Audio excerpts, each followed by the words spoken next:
नमस्कार साथियों। दोस्तों, 3 अक्टूबर 2023 का जो दिन रहा वह बिहार शिक्षक भर्ती परीक्षा को लेकर के बेहद ही खास रहा। बिहार सरकार के द्वारा 25 सितंबर 2023 को जो सुप्रीम कोर्ट में एसएलपी दायर किया गया है, जिसमें कोर्ट से यह अनुमोदन किया गया है, अनुरोध किया गया है बिहार सरकार के द्वारा कि हम आपके 11 अगस्त के फैसले को मानते हैं, परंतु चूँकि हमारा रिक्रूटमेंट प्रोसेस ऑनगोइंग था, इस वजह से इस भर्ती में बीएड वालों को शामिल करने दिया जाए। नेक्स्ट रिक्रूटमेंट में हम बीएड को शामिल नहीं करेंगे। अब इस पे 9 अक्टूबर यानी कि आने वाला जो मंडे है, उस तिथि को सुनवाई होनी है। एक ही तिथि में सुनवाई हो जाएगी, 90% से भी अधिक उम्मीद है। तो वेट एंड वॉच, होता क्या है, यानी सुप्रीम कोर्ट पे भरोसा तो रखना होगा, जो भी होगा अच्छा होगा। उसके बाद 3 अक्टूबर 2023 को ही NIOS डीएलएड को लेकर के सुनवाई हुई। कई तिथियों को टलने के बाद 3 अक्टूबर को बहस हुई।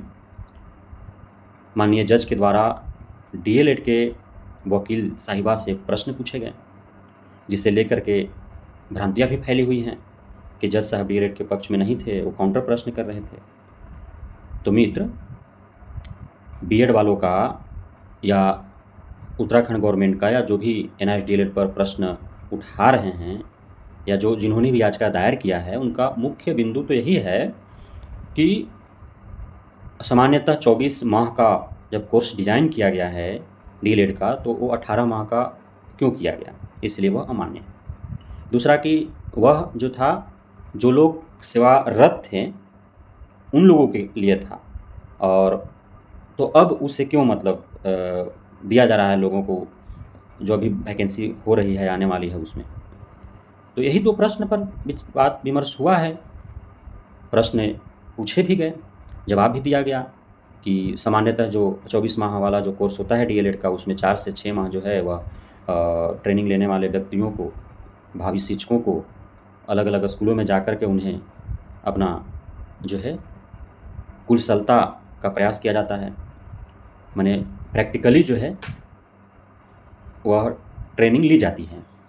लेकिन जो 18 माह वाला जो NIOS डीएलएड हुआ 17-19 सेशन में, वह तो केंद्र सरकार के अनुमोदन पे NCTA द्वारा जो विशेष रूप से उसे डिज़ाइन ही किया गया था। चूँकि सामान्य से वो हट कर इसलिए था कि सामान्यतः जो डीएलएड करते हैं वे कहीं किसी विद्यालय में वो शिक्षक के तौर पे कार्य नहीं कर रहे होते हैं, इसलिए उन्हें अलग से जो है 4 से 6 महीना जो है किसी विद्यालय में जो है वो प्रैक्टिकली ट्रेनिंग लेने को उसमें समाहित किया गया है कि ये जो है आपको ट्रेनिंग लेना है इंटर्नशिप के तौर पर।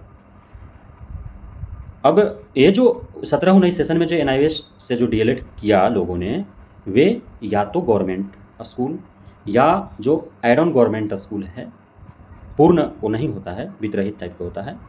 और तीसरा जो निजी विद्यालय है, निजी विद्यालय गली मोहल्ले, चौक चौराहे, छोटे गांव, छोटा बाज़ार से बड़ा बाज़ार, बड़े शहरों में तक है।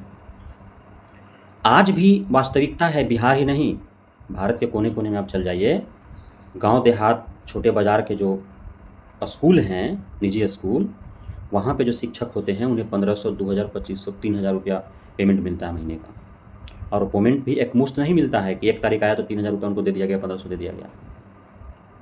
वो जब मांगा जाता है शिक्षकों के द्वारा, अर्जी लगाई जाती है प्रिंसिपल साहब या जो भी प्रबंधक होते हैं कि बच्चा बीमार है, बीबी का तबीयत ख़राब है, माँ का दवा लेना है, तो उनको 500 रुपया, 400 रुपया, 300 रुपया, 1000 रुपया ऐसे करके उनको दिया जाता है। एक मुश्त नहीं दिया जाता है, ये सच्चाई है। अब इससे गवर्नमेंट अपरिचित नहीं है। दूसरी बात कि जो भी निजी विद्यालय से जो भी शिक्षक NIOS डीएलएड किए हैं 17-19 सेशन में, वो सब यूडाइस वाले थे। यूडाइस कौन दिया? यूडाइस तो गवर्नमेंट ही दिया। जो जिससे फर्जी किसको कहते हैं? फर्जी उसे कहेंगे ना कि जो गलत डाटा पेश करके और वो कोर्स कर लिया, लेकिन ऐसा तो था नहीं। जिन्होंने भी शिक्षक रह करके और वो ट्रेनिंग लिया, वो किसी न किसी विद्यालय में मतलब कार्यरत थे। अब बहुत सारे उसमें विद्यालय जिसको यूडाइस कोड मिला, उसमें से बहुत से विद्यालय आज नहीं हैं, समाप्त हो गए। तो ऐसे होता है, वो सब अस्थायी विद्यालय है।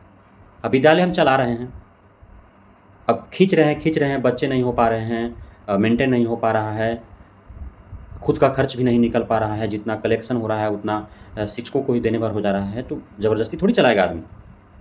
अब उस समय चल रहा था विद्यालय यूडाइस कोड मिला हमारे यहाँ जो शिक्षक कार्यरत थे, और उन्हें हमने जो है दे दिया कि आप भाई ट्रेनिंग ले सकते हैं। उसके बाद स्कूल समाप्त हो गए, बहुत चल भी रहे हैं। तो ऐसा हुआ है। तो ये सारी बात है। तो जब वो पूछा गया कि 24 महीना का होता है तो आपका 18 महीने का क्यों है, तो उसका जवाब में दिया गया कि भाई उसमें 4 से 6 महीना ट्रेनिंग के तौर पर जो है अलग अलग विद्यालयों में लोग जाते हैं और प्रैक्टिकली वे जो है पढ़ाते हैं, जबकि इसमें जो है ऑलरेडी वो 18 महीना का कोर्स था, तो 18 महीना लोग पढ़ा रहे थे। तो डिस्टेंस मोड में कोर्स था, शनिचर इतवार को लोग जा करके और सैद्धांतिक शिक्षा प्रदान मतलब ग्रहण कर रहे थे। प्रैक्टिकली तो वे ऑलरेडी थे ही, चाहे प्राइवेट में हो या गवर्नमेंट में हो। तो प्राइवेट जो टीचर है, अब उसमें प्रश्न पूछा गया कि ठीक है, तो मान लीजिए कि जो पढ़ा रहे थे ऑलरेडी उनको ट्रेंड किया गया, तो फिर अब इसका क्या रोल है। तो उस पर जवाब दिया गया कि चूँकि इसमें 3 तरह के शिक्षक थे, गवर्नमेंट टीचर भी थे और नॉन गवर्नमेंट टीचर जिसको एड ऑन टीचर या वित्त रहित जो विद्यालय होता है उसके भी थे, और जो आपका निजी जो विद्यालय होता है, और बहुत सारे सीबीएसई बोर्ड का विद्यालय है, जो बड़े बड़े संस्थान हैं, डीएवी हो गया, सरस्वती शिशु मंदिर हो गया, मिशन स्कूल हो गया, इस तरह से बड़े बड़े जो संस्थान हैं उसके टीचर थे। तो बड़े बड़े संस्थानों के टीचरों का पेमेंट तो अच्छा खासा होता है, और गवर्नमेंट का तो भाई कहना ही है। लेकिन जो चौक चौराहे गली मोहल्ले छोटे बाज़ार में जो विद्यालय होते हैं, जो 1 to 5 को 4 कमरा 5 कमरा में वो पढ़ाते हैं, कहीं अल्बेस्टस डाल करके पढ़ा रहे हैं, तो उसके भी टीचर थे और उन लोगों को सरकार के द्वारा यूडाइस कोड भी दिया गया। तो वहाँ पे जो टीचर कार्यरत होते हैं उनको 1500, 2000, 2500, 3000 ऐसे पेमेंट मिलता है, जो चौक चौराहे गली मोहल्ले में जो 4-5 कमरे का जो निजी विद्यालय होता है। तो अब जो गवर्नमेंट टीचर हैं, जो बड़े संस्थानों में कार्यरत शिक्षक हैं, उनके लिए नहीं है, लेकिन जो 1500, 2000, 2500, 3000 पर जो छोटे छोटे विद्यालयों में जो शिक्षक कार्यरत हैं, उन्होंने ट्रेनिंग लिया है अब तक, जो है वो उसी रूप में सेवा प्रदान कर रहे हैं कि ट्रेनिंग लेने के बाद हमारी गवर्नमेंट जॉब हो जाएगी, तो उनके लिए तो ये फिर रास्ता बंद हो जाएगा यदि वहीं तक वैल्यू दिया जाए कि जो टीचर सेवारत हैं, कार्यरत हैं, सिर्फ उन्हें ही जो है इसमें किया जाए, उसके बाद आगे वालों को उसमें एंट्री नहीं दिया जाएगा।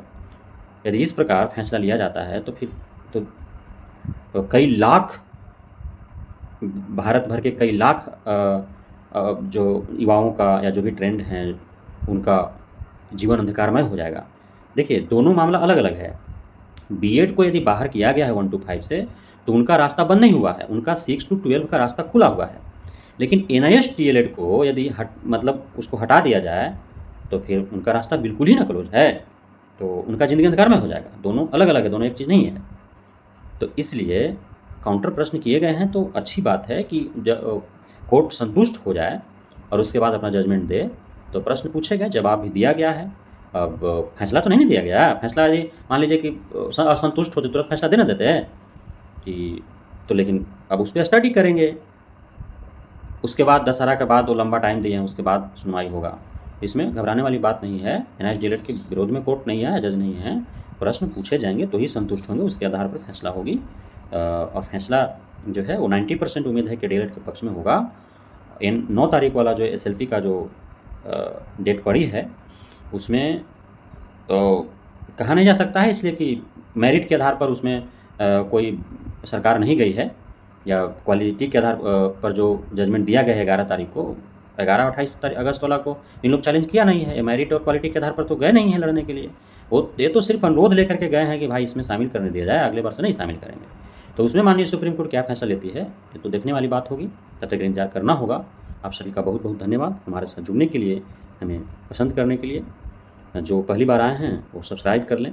इसी प्रकार के महत्वपूर्ण जानकारियों को पाने के लिए, भ्रांतियाँ जो आपके मन मस्तिष्क में जो आ जाती हैं अलग अलग सोशल मीडिया के माध्यम से, उसको दूर करने का हम बेहतर प्रयास करते हैं। तो इसलिए आप जुड़े रहें। बहुत बहुत धन्यवाद आप सभी साथियों का।